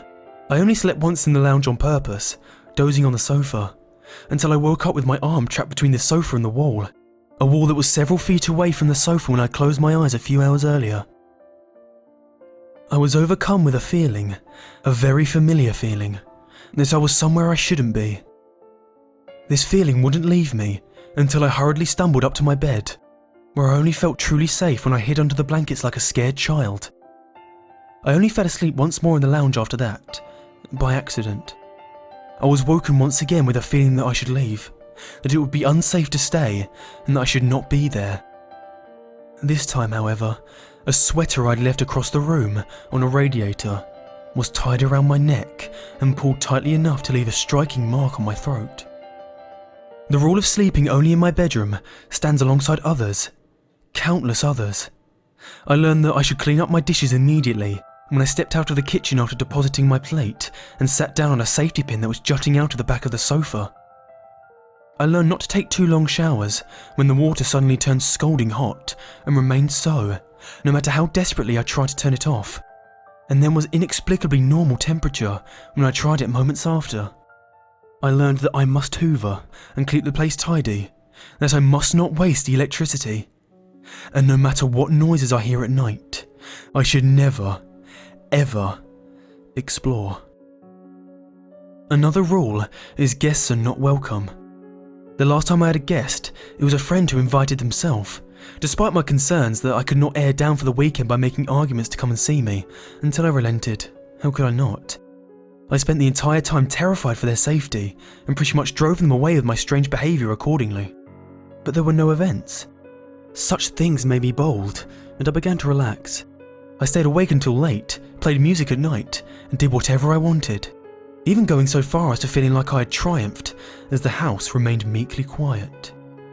It was almost immediately after they left that I first noticed the headache and the nausea, which got worse and worse as the gas leak continued. I only just made it out before I succumbed. I have so many things I could tell you, example after example. I don't know where to begin. I need you to look past your skepticism and see that this is real, that this is more than coincidence, that this is more than just child's play haunting. I am not being haunted. I'm being ruled. The rules are only a part of it. They're the part I play. The rest is done without me, and not only that, but done around me. The walls shift, doors open some days but won't the next. The number of windows in my bedroom increased one by one over consecutive nights, and then there was only one again. There is a cupboard at the top of my stairs that changes in size quite regularly. One of the most terrifying experiences of my life was when I opened it and saw it went back several meters more than I remembered. When I walked in, somehow the door shut behind me, and I groped in the dark, silently reaching out for a wall I knew must be there, yet my fingers touched only air. I do not know how long I fumbled in the dark, but it was only as my panic attack rose that my shaking fingers found the wooden door. Have you ever woken up in a room with a chair sitting at the end of your bed? A chair that came from the dining room that is down a flight of stairs and along a hallway. Have you ever walked into a room and seen a storage cupboard that was not there before? Have you ever observed more stairs on a staircase as you go down them than there was when you went up? Have you ever entered a room looking for something and then gave up and left, and then realised an hour and a half had passed? I have lived all these things, and were I a better, more scientific man, I would have kept a running log of all of it. I would have found proof I needed to show the world I'm not crazy, that this is real, that it's a living nightmare. 5 hours have passed since I sat down to write this, and when once I'd hoped to prepare some lunch and hope there were no drawing pins in my bread, like last week when I realised I hadn't hoovered. Instead, it is getting dark. I now live a life of routine, just like my neighbours. I just turned off the music. No loud noises after dark is one of the rules. It is the one I hate the most because it makes me feel so alone. Lights left on in rooms that are empty, or too many in one room, are prone to fusing, or even shattering without warning. So I currently only have the glare of the screen, the television, and a lamp. Soon I shall be going to bed. The doors that shut behind me as I head up to bed lock behind me, and I'll wake up in a room with windows wherever they please, and doors that may or may not open to cupboards that can be as small or as big as each variation allows. The television in the room I'm in has a satellite connection, and with it countless channels. Right now, all are a fuzz of static, except for National Geographic, so I'm forced to listen to a documentary on carnivorous plants as I type. I try not to dwell on the exhaustion of a beetle on the screen as it tries in vain to escape from the prison that will soon digest it. The remote doesn't appear to work, It took my pulling the plug from the socket to turn it off just a moment ago, and even that I loathed to do so, for the fear that it might stay on never left me, and I knew that if those images continued when the plug was removed, I would have screamed myself into madness. I could push the neighbours to talk more, I could rebel against the rules, I could start a fire and torch the whole building, but truly, I just want to get by. I get the feeling that up until now, I've simply been coached, like a dog, to do what is required of me. I feel like the punishments could get a lot worse. The occasional demonstration of strength, the enforcement of the rules, and the occasional mild punishment when I transgress. Like one taps the nose of a dog when it misbehaves. That is what I hope for if I can behave. Stepping out of line only causes me harm and fear. It is only out of fear and reference to my own human dignity that I do not explain here what happens when the house feels it really needs to punish. Needless to say, the scar will be with me for the rest of my life. Which brings us to here. I cannot go on. I took the decision to write this with the remaining fight I still have in me, to at least ask for help. I cannot do it over the phone. I cannot write a letter. My only hope is to write it into a story, conspicuous and without the details that might draw attention to the content. All I can hope is that someone sees enough to spot my cry for help, that they find a way to contact me where I can get the lifeline I need to escape. I cannot ask directly, it's too risky. Besides, any form of open rebellion has been snuffed out of me with pain, suffering, and terror. I fear for my safety, for my punishment for breaking the rules. I'm surprised that it's even being allowed to get this far. In over 1,000 words I've written, there hasn't been a power cut or computer error that has lost everything. Perhaps there is still hope. But the truth is, I'm scared. Scared of what touched my face in my sleep the night before, after I accidentally left the tap running, clutching firmly the bruises on my cheek that still remain. I'm scared of what left a pair of scissors in my slippers, of what power moves wooden doors and plaster walls, seemingly at a whim. Most of all, I am scared that by writing this, I may wake up in a tiny room, with no doors or windows. A room that grows smaller every time I blink.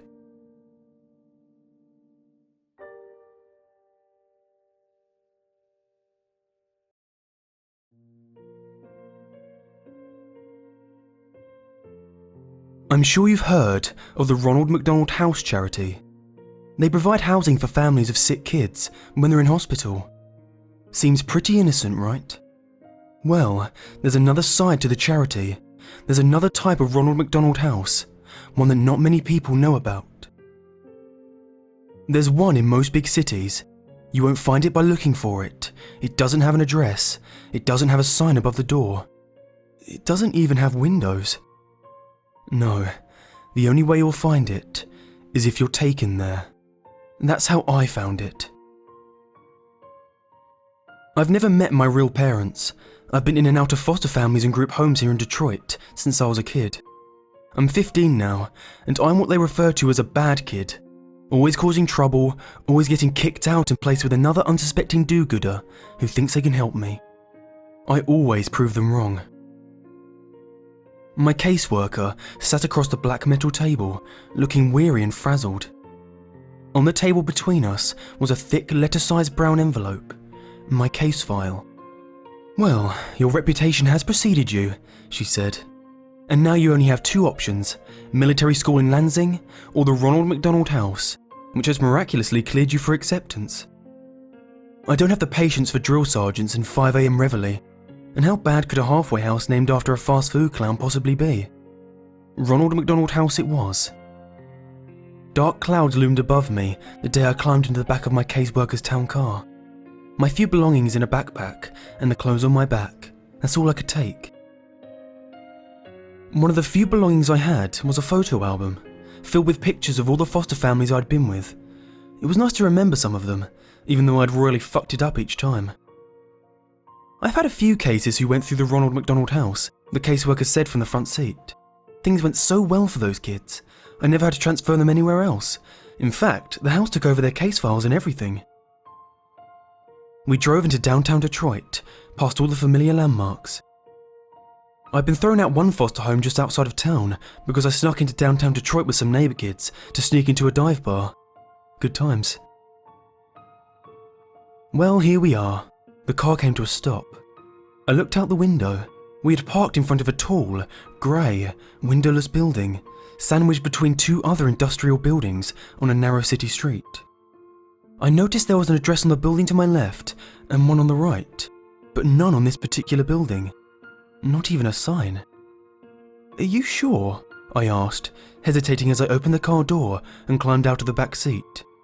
I slung my backpack over my shoulder, clinging tightly to the strap, and followed the caseworker up to the windowless metal doors. She pressed a buzzer and spoke to someone inside. The doors clicked to unlock. We walked in. As soon as the metal doors closed behind us, I noticed the pin-drop silence. It was the sort of silence that is so oppressive and empty, it almost deafens you. Across the dimly lit lobby, there was a glass window with someone inside. A secretary. She was turned away, typing something intently. We walked over to the window. The caseworker rang a bell on the counter, and the secretary spun around in her chair. Her face was painted like a clown. Like Ronald McDonald, in fact. She even had the short, curly red hair. Otherwise, she wore a typical white nurse's dress. I wanted to laugh at how bizarre it was, but I couldn't. A chill swept down my spine. Something was not right. I watched as the nurse and my caseworker interacted. Paperwork was passed through the window. The caseworker slid my case file under the glass as the nurse slid her some papers to sign. As my caseworker signed the papers, the nurse looked at me. Her smile should have been warm and welcoming, but all I saw in her eyes was hunger. "I can't stay here," I stammered loudly. "Take me to military school in Lansing, please." "What's the matter, sweetie?" the nurse asked, her voice muffled slightly by the glass. "Afraid of clowns?" I looked into her hungry eyes. Now there was a malicious glint as she laughed. My caseworker laughed too, obviously, and said, Now, don't overreact. You'd hate military school. Besides, this will be good for you." "Yes," said the clown nurse. "This will be good for you." Before I could object, I heard a slam behind me. I spun around to see an open door in the far corner of the lobby, to the left of the front desk window. There was no one there, just the light that flooded in from the door. Then, the creeping shadows. Shrill, echoing laughter and growing shadows along the wall inside the door. "Oh," said the caseworker, "here comes the welcome committee." As I stared in horror, clutching the strap of my backpack, my caseworker patted me on the shoulder for the last time. "Don't worry, honey. It'll be different this time. You'll feel right at home here. I promise." She turned to leave. I felt bile churning in my stomach. "No," I said desperately. "You can't leave me here." "Oh no, I've got to get going. I never did like clowns." And with that, she left me there. The metal door slammed behind her, and I was alone. I faced the open doorway by the front desk again. The shadows had almost entered the room, and the piercing laughter was filling the lobby with sound. I ran for the front doors, pounded and yanked and pushed and screamed. Screamed for help, screamed for my caseworker, screamed for anyone, please God. I turned to see the nurse behind the glass, smiling at me again. And then, they entered, laughing all the while. A whole group of laughing nurses with clown faces and red hair. Some male, some female, but all with the same terrifying Ronald McDonald makeup. And in the dim light of the lobby, I could see the glint of metal tools in their hands. Coming up the rear was a pair of clown nurses rolling a metal table, complete with restraints. "Get the fuck away from me!" I screamed. I pounded at the metal doors again. "Let me out of here!" They surrounded me, grabbing me as I thrashed and screamed and tried to tear myself away. Laughing as I kicked and squirmed, they slammed me onto the rolling table and strapped me down. I looked around wildly. I was surrounded. "Let me go!" I screamed, twisting and turning and pulling at the restraints. They rolled me through the open doorway and down a seemingly endless white hallway. They laughed and laughed and laughed. They waved their shiny scalpels and razors and needles mere inches from my face, just to make me flinch and scream. This made them laugh even harder. The last thing I remember, before one of them finally injected me, were the hands. Gloved fingers prodding inside my mouth and pulling at the sides of my mouth, distorting my screams and forcing an unnatural grin onto my tear-streaked, sweaty face. Hot, rancid breath in my face. And then one whispered, perverted voice speaking the words, "We love to see you smile." Then, as the maniacal laughter seemed to warp and wind down like a dying record player, everything faded to black. I opened my eyes and I was blinded by bright lights above, shielding my groggy eyes from the fluorescent bulbs. I turned on my side and looked around. A cell, tall white walls, covered in scratch marks and stains. A small drain in the corner of the floor. My toilet perhaps. A door with no windows, and on the floor by the door, my backpack. I tried to sit up, my body ached, and the moment I sat upright, my vision started spinning. Wonder what they drugged me with. I realised I was shivering. I looked down. I wasn't wearing my own clothes anymore. I was wearing a dirty, ripped hospital gown, bright yellow with a pattern of Ronald McDonald heads all over it. Nothing underneath. I heard faint, muffled sounds from somewhere in the building. It sounded like screams. I tried to stand, but I couldn't keep my balance. My vision was beginning to stabilise, but my body still felt like rubber. I sank to my knees and crawled over to my backpack. And before I got there, I tried to open the door. As expected, it was locked.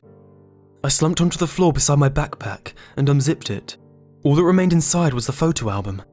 They'd taken all my notebooks and pens, and my cell phone. Of course they did. I wearily opened the photo album. But instead of the photos that had been in there, photos of myself with my previous foster families, photos where I attempted to look happy and hopeful, even though I knew I wouldn't be there for long. Instead of those photos, they were like crime scene photos. And in each one, I recognised one of my former foster families, brutally murdered and covered in blood. My heart raced and my stomach churned. I began to turn the pages quicker, each page a new photo, a new family, new carnage. I recognised their faces and the inside of their homes. I had lived with all these people, and now they were all dead. I came to the last few pages, a photo of a house at night, then a window of that house, then inside the house, a dark hallway with the light coming from one doorway. Then, a photo of my caseworker, brushing her teeth at her bathroom mirror. Then a photo of her, looking at the camera in horror. Then a photo of the caseworker, naked, covered in her own blood, contorted into an unnatural position in her bathtub. I turned to the last page. Written inside the back cover of the photo album were 3 words. You never existed. I felt bile rising in my stomach. I threw the book to the ground and crawled over to the hole in the floor and vomited. They were right. Having killed everyone who ever knew me, it was as though I never existed. I heard more faint screaming in the distance. I knew I had to get out. I wiped the vomit off my face and my hospital gown and crawled back over to my backpack. Hopefully they hadn't found my secret weapon. I unzipped the front pocket and reached down to the very bottom, my fingers scraping the fabric. Sure enough, there they were, flush with the seams in the bag, nearly undetectable. The pins I used for picking locks. I told you, I'm a bad kid. I leaned against the door and listened. I could hear footsteps approaching, but as soon as they had come, they faded in the other direction. I knew I had to work fast. I jiggled the handle with one hand and picked the lock with the other hand. It was surprisingly simple. Holding the handle, I slowly pulled myself to my feet. I could maintain my balance now. I pulled the door open just a crack. A clown nurse darted past. My heart almost stopped. But his footsteps didn't slow or change, and soon faded. He didn't notice me. I poked my head out of the door. Seemingly endless white hallways in either direction. The distant screams were louder now, coming from all around. Taking a deep breath, I stepped into the hallway and closed the door behind me. I decided to go right, passing doors identical to the door I'd been behind. I heard the screams and sobbing coming from behind each one. I stopped for a moment at one door. I heard the crying of a child inside. I jiggled the handle to see if I could let him out. Locked. I kept moving, looking behind me every few seconds to make sure no nurses had come into the hallway. Then I passed a set of white double doors. I stopped for a moment. The word "Play Place" was written in tall, thin letters across the width of both doors. I heard more screaming coming from within, the screams of multiple people, and laughter, the insane, shrill laughter of the clown nurses. I shuddered. I was afraid to find out what sort of torture was happening inside, and I knew I had to keep moving. I saw a door ahead of me with a stairway symbol. I headed for it. As I opened the door, I glanced behind me and saw 2 clown nurses emerging from the playplace room. Their white nurse outfits were covered in streaks of blood. I quickly shut myself in the stairwell, hoping they hadn't noticed me. The stairwell was dimly lit, with cement walls and rusty railings. I looked behind at the door I'd just closed. There was a red number 5 on the door, so I must be on the 5th floor. I decided I had to get to the ground level. Each footstep echoed as I began to descend the stairs. I couldn't hear the screaming anymore, just a low, deep humming sound, like pipes in the walls. It was a welcome respite. I finally came to the door numbered 1. The staircase seemed to descend a few floors lower, but I stopped here and slowly peeked through the door. More white hallways. No clown nurses to be seen. So far so good.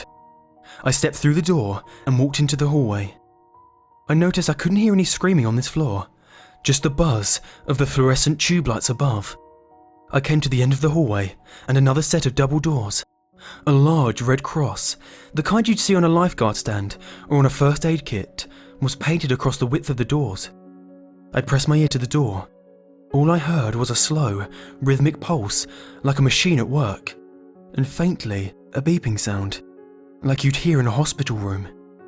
I knew I shouldn't open the door. I knew this wasn't the exit. I knew I should keep looking, but I had to see. I turned the handle. It wasn't locked. I peeked inside.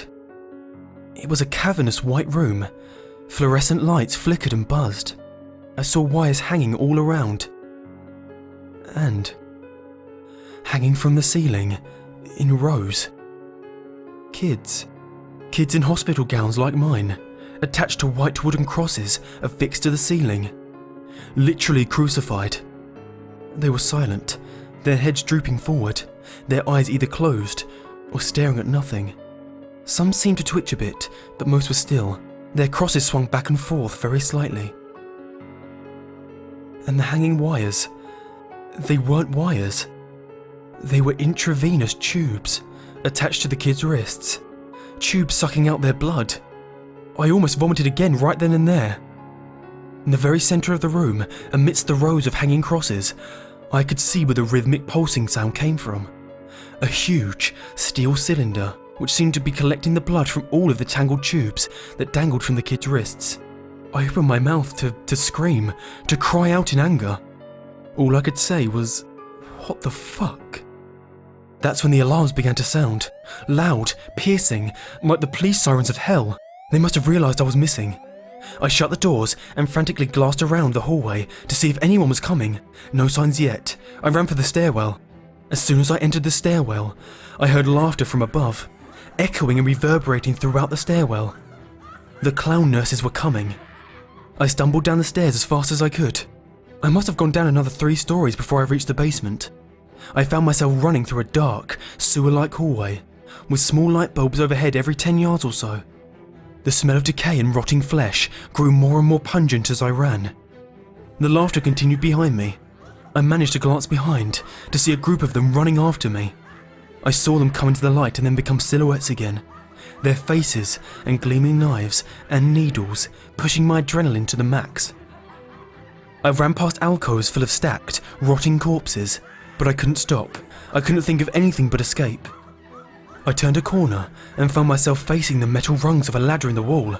I climbed until my head smacked the ceiling. Below me, the shadows and laughter grew close. Their footsteps slowed. They were close, and they knew it.